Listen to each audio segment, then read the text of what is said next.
24 दिसंबर की बात है। इंडियन एयरलाइंस की फ्लाइट IC 814 काठमांडू से टेक ऑफ करती है और यह फ्लाइट दिल्ली जा रही है। टेक ऑफ के कुछ ही देर बाद 5 लोग गन के साथ खड़े होते हैं और अनाउंस करते हैं कि इस प्लेन को हाईजैक कर लिया गया है।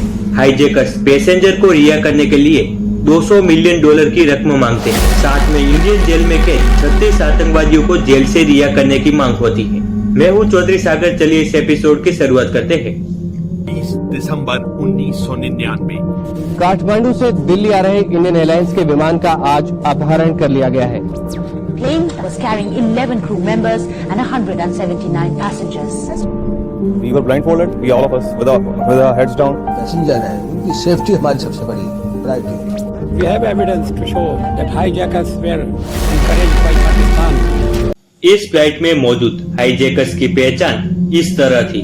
मोहम्मद इब्राहिम अख्तर, जहीर मिस्त्री, शाहिद अख्तर, सनी अहमद काजी और साकिर। यह हाईजैकर्स इस फ्लाइट को पाकिस्तान ले जाना चाहते हैं, इसलिए कैप्टन देवी सरन के सिर पर गन पॉइंट रखकर फ्लाइट को पाकिस्तान के लाहौर एयरपोर्ट पर लैंड करने का ऑर्डर देते हैं। लेकिन लाहौर के एयरपोर्ट पर मौजूद ट्रैफिक एयर कंट्रोलर मना कर देते कि हम फ्लाइट को एयरपोर्ट पर लैंड नहीं होने देंगे। दूसरी तरफ इंडिया के एयर ट्रैफिक को हाईजैकिंग की खबर पता चलती है 4:40 पर और हमारे तब के प्रधानमंत्री अटल बिहारी वाजपेयी को इसके बारे में 5:20 पर पता चलता है।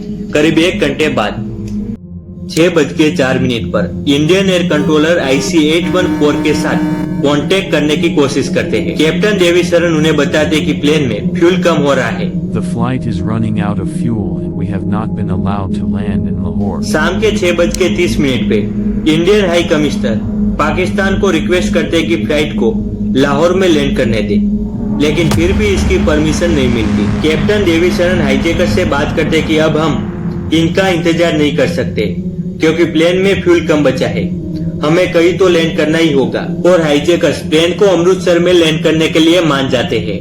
7:01 पर इंडिया के अमृतसर में फ्लाइट लैंड होती है और तुरंत रिफ्यूल की मांग होती है। हाईजैकर्स के बाद क्राइसिस मैनेजमेंट ग्रुप बनाया जाता है। इसके अलावा लोकल कमेटी बनाई जाती है।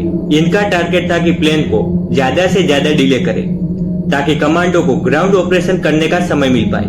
लेकिन हाईजैकर्स लोकल पुलिस से बात करना नहीं चाहते हैं, वो सिर्फ दिल्ली में बैठे ऑफिसर से ही बात करना चाह रहे थे। कैप्टन देवी सरन एक बार फिर से रिक्वेस्ट करते हैं कि प्लीज प्लेन को रिफ्यूल किया जाए। अगर रिफ्यूल नहीं किया गया तो हाईजैकर्स द्वारा धमकियां दी जा रही है कि वो पैसेंजर पर हमला करना शुरू कर देंगे। 15 मिनट गुजरने के बावजूद भी फ्लाइट को रिफ्यूल नहीं किया जाता है और सच में हाईजैकर्स सतनाम सिंह नाम के पैसेंजर पर चाकू से हमला करते हैं। सतनाम सिंह के गर्दन पर काफी चोट पहुंचती है। 7:45 पर ATC द्वारा एक प्लान तैयार किया जाता है। उनका प्लान था कि फ्यूल टैंक को फ्लाइट के सामने खड़ा कर दे ताकि फ्लाइट फिर से टेक ऑफ ना कर पाए। इसके बाद एक फ्यूल टैंक चलना शुरू करता है फ्लाइट की ओर, लेकिन फ्यूल टैंक का ड्राइवर गाड़ी को थोड़ी तेज चला रहा था, इसलिए उसे गाड़ी को धीरे करने के लिए बोला जाता है, लेकिन वो मिसकम्युनिकेशन से गाड़ी को रोक देता है। यह सब देखकर हाईजैकर्स को लगा कि हमारे साथ कुछ गलत हो रहा है, इसलिए वो कैप्टन को प्रेशराइज करते हैं कि फ्लाइट को टेक ऑफ किया जाए।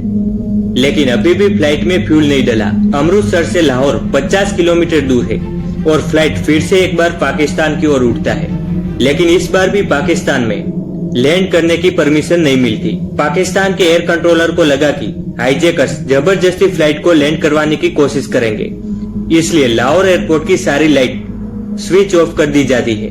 लेकिन कैप्टन पर हाईजैकर्स प्रेशर बना रहे थे कि हमें नहीं पता, कुछ भी करके एयरपोर्ट पर फ्लाइट को लैंड करो।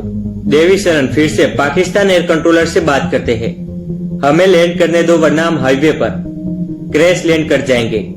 और फाइनली लैंड करने की परमिशन मिलती है और यहाँ पे ही फ्लाइट को रिफ्यूल किया जाता है। इंडिया की ओर से एयरपोर्ट ऑफिसर को बोला जाता है कि फ्लाइट को फिर से ना उड़ने दिया जाए, इसलिए एयरपोर्ट की सभी लाइटें फिर से स्विच ऑफ कर दी जाती। हाईजैकर फ्रस्ट्रेट होते हैं और फिर से एक पैसेंजर पर हमला करते हैं। 25 साल के रूपिन जो अपनी वाइफ के साथ हनीमून से वापस आ रहे थे। बाद में जाकर रूपिन का देहांत हो जाता है। फिर से फ्लाइट को टेक ऑफ किया जाता है और दुबई में लैंड किया जाता है। यहाँ पे कड़ी नेगोशिएट के बाद 26 पैसेंजर को हाईजैकर्स रिहा कर देते हैं। दोबारा से प्लेन टेक ऑफ करता है और 26 दिसंबर सुबह 8 बजे यह फ्लाइट अफगानिस्तान के कंधार एयरपोर्ट पर लैंड होता है। अगले 6 दिन तक सभी पैसेंजर यही समय बिताते हैं। कुछ तालिबान गन के साथ इस फ्लाइट के आसपास सुरक्षा दे रहे थे। तालिबानियों की सुरक्षा का अंदाज यह लगाया जाता है कि वो नहीं चाहते कि इंडियन मिलिट्री हाईजैकर्स के खिलाफ कोई रेस्क्यू ऑपरेशन करे। 31 दिसंबर हाईजैकर्स के साथ कड़ी बातचीत के बाद 36 आतंकियों की जगह सिर्फ 3 आतंकवादियों को रिहा किया जाता है। दूसरी तरफ हाईजैकर्स भी पैसेंजर को रिलीज कर देते हैं। उस टाइम पर इंडिया को लगा कि इन हाईजैकर्स को तालिबान अरेस्ट कर लेंगे, लेकिन ऐसा नहीं होता। तालिबान का सुप्रीम लीडर हाईजैकर्स और रिलीज 3 आतंकवादियों को लेकर पाकिस्तान की बॉर्डर की ओर निकलता है। इस बात से पता चलता है कि पाकिस्तान किस तरह इस घटना में शामिल था। Surface there only goes to confirm Pakistan is neck deep in this dirty game of hijacking.